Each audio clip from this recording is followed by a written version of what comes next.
We have to go back to our past. ఒకసారి మన గతం చూడాలి. ఒకసారి పాకిస్తాన్ నుంచి ఉగ్రవాదులు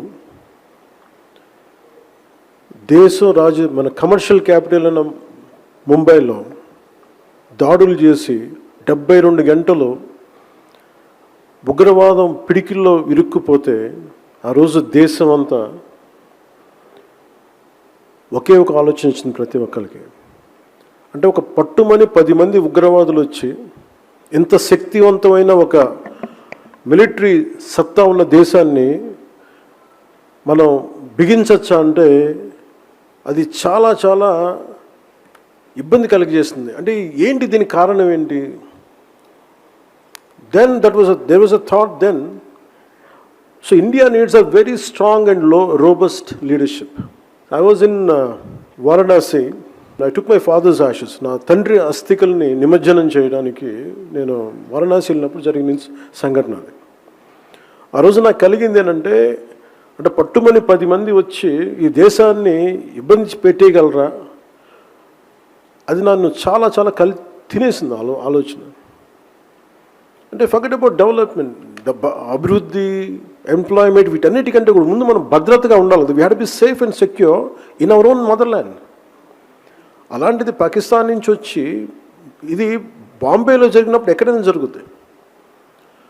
ఆ రోజు నాకు అనిపించింది, India needs a very strong leader. ఎవరన్నా అలా ఉంటారా ఎవరన్నా అనేది నేను మనసుగా ఆ రోజు కాశీ విశ్వేశ్వరుడిని మొక్కుకున్నాను. ఆ రోజు నాకు ఒక మాటలు గుర్తొచ్చినాయి, నాని పాల్కేవాల్ గారి మాటలు. లీగల్ లూమినరీ, ఫండమెంటల్ రైట్స్ కోసం ఎమర్జెన్సీ టైంలో పోరాడిన వ్యక్తి. అంటే India has gift of producing leaders in it's darkest times. అంటే చాలా చీకట్లో ఇరుక్కుపోయినప్పుడు, దారి తెలియనప్పుడు భారతదేశంకి ఒక బలమైన నాయకుల్ని తెచ్చుకోవడం తెలుసు. సో ఆ రోజున నాలాగా ఎంతమంది కోరుకున్నారో తెలియదు. ఆ రోజున వాళ్ళందరి కోరికకి పర్సానిఫికేషన్ శ్రీ దామోదర్ దాస్ నరేంద్ర మోదీజీ. మీరు చూడండి, తర్వాత ఎన్ని అవాంతరాలు వచ్చినా, ఎన్ని మనకు సర్జికల్ స్ట్రైక్స్ వచ్చినా, ఎన్ని రకాలు వచ్చినా ఎంత బలంగా ఎదుర్కోగలిగాం. నేను ఎందుకు అంత బలంగా ఆయన మద్దతు ఇస్తానంటే, because for me nation is first. నా దేశం చాలా ముఖ్యం. దేశం బాగున్నప్పుడు ఒకరోజు అటు జరిగిన అభివృద్ధి ఉన్నా లేకపోయినా దేశానికి బలమైన నాయకత్వం, తద్వారా బలమైన వ్యవస్థ నిర్మించకపోతే దేశం విచ్ఛిన్నం అయిపోతుంది. ఆ భయంతో ఉంది.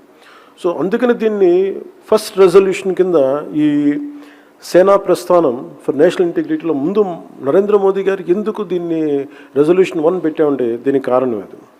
అలాంటి నాయకుడికి మనస్ఫూర్తిగా మరోమారు నేను ధన్యవాదాలు తెలుపుకుంటా ఉన్నాను.